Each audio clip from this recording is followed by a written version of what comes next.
Samdan ang 52 anyos nga driver human nahulog sa pangpang ang gimaneho ang truck nga dunay kargang tonelada nga saging sa Davao City. Adi report.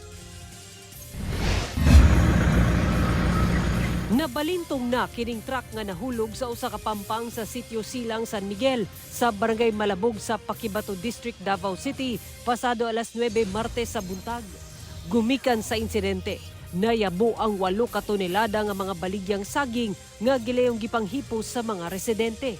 Apan atul sa hitabo, samdan ang 52 anyos nga lalaking driver niini human makahiagom og daghang samad sa lawas, padayon kining ginapatambalan sa ospital.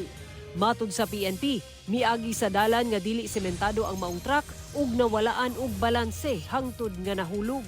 However, upon reaching ang nga area, yung right wheel nakaligis o humok bitaw nga soil.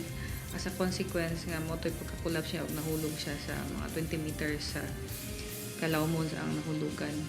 Ginakuhaan pa og pahayag ang biktima. Pahimangno sa PNP sa mga motorista nga gawa sa pagsuta sa kondisyon sa mga sakyanan, i-assess sab ang dalan nga agian aron malikay sa disgrasya. Kauban si Bebot Cajes ug Jojo Solarte, Sara Hilomen Velasco. 1 Mindanao.